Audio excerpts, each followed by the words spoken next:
Una manifestazione tra musica, pittura e poesia dedicata alla Giornata Mondiale del Teatro. Proiettati dei video realizzati dal regista agrigentino Pino Simonaro. Uno di questi è stato dedicato alla tragedia dello scorso 23 gennaio a Favara. Simonaro ha preso spunto da una poesia scritta da Liliana Arrigo ed ha documentato con l'aggiunta di immagini e musiche l'evento che ha sconvolto l'intera provincia e non solo. La tragedia che ha colpito il paese di Favara con la perdita delle due sorelle Bellavia è ispirata per un componimento poetico.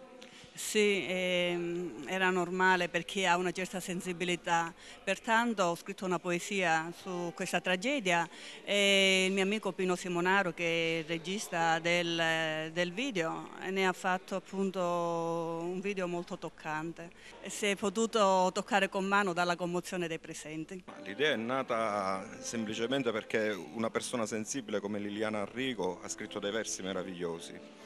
Me li ha fatti avere, io li ho letti con attenzione, insomma, ho pensato di mettere su qualche immagine e fare questo video. Non parlerei di regia perché c'è una regia tragica che non mi appartiene, ho semplicemente cercato di mettere delle immagini in quelle belle parole.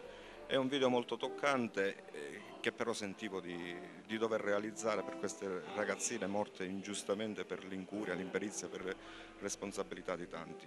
Consegnate anche diverse targhe in memoria dell'attore Pippo Montalbano a Mariuccia Linder, Nino Bellomo e Mimmo Galletto.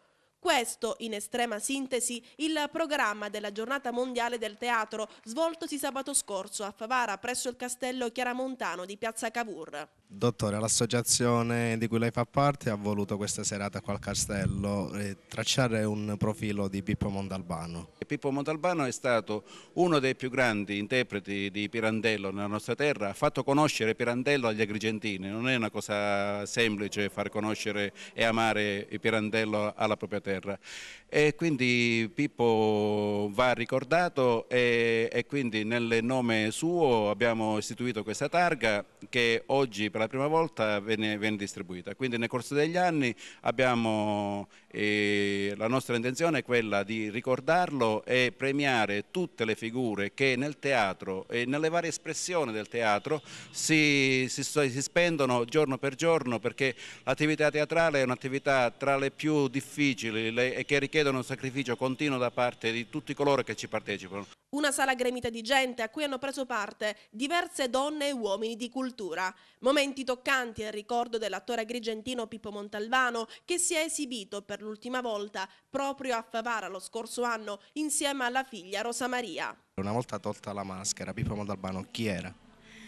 Pippo Montalbano, descriverlo così in due parole, era una persona completa, un artista, un uomo di fede, un uomo dedito alla famiglia.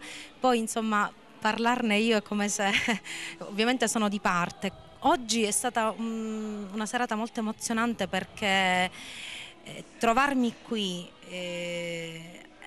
io qui sono legata a un ricordo particolare perché la mia ultima, non solo interpretazione, ma il mio ultimo approccio con mio padre è stato proprio qui, la sera prima che lui si sentisse male. Abbiamo recitato insieme una serata dedicata all'amore per San Valentino il 14 febbraio e abbiamo ballato insieme, quindi io sono legata a questo castello da un ricordo indelebile. Ringrazio tutti, ringrazio il sindaco, ringrazio l'assessore, ringrazio Liliana Arrigo per questa meravigliosa iniziativa, ringrazio sempre per la disponibilità che hanno avuto e che hanno tutti quelli che lo ricordano.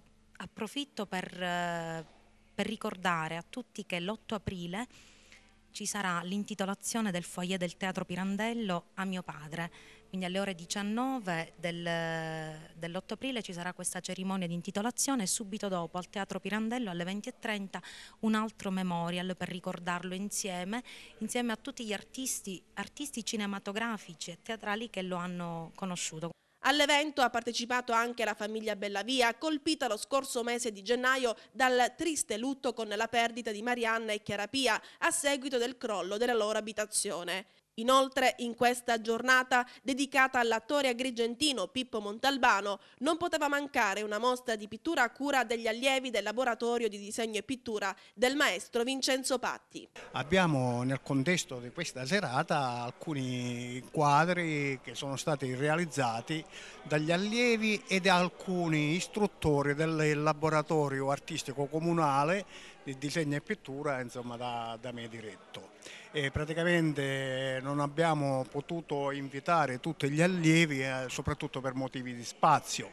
Coinvolgeremo il resto degli allievi e prossimamente a maggio, in occasione della seconda festa della legalità, che si terrà sempre qui a Favara in piazza Cavourri e all'interno dello stesso castello di Chiaramonte. Ad organizzare questo evento l'associazione culturale Il Libero Canto di Calliope di Agrigento e il comune di Favara. Momento fortissimo, momento di grande e straordinaria cultura, di spessore, molto articolato, momenti teatrali che sicuramente, intrecciandosi tra loro, possono dare un supporto di riflessione a tutta la collettività favarese, con l'auspicio che possiamo raggiungere degli obiettivi che già ci siamo prefissati, specie nella crescita culturale e sociale.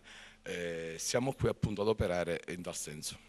L'amministrazione comunale oggi ovviamente ha accolto con piacere questa iniziativa perché ovviamente di profondo spessore culturale. Ricordiamo che è un momento abbastanza delicato, tant'è che gli organizzatori hanno dedicato un video alle sorelline Bellavia.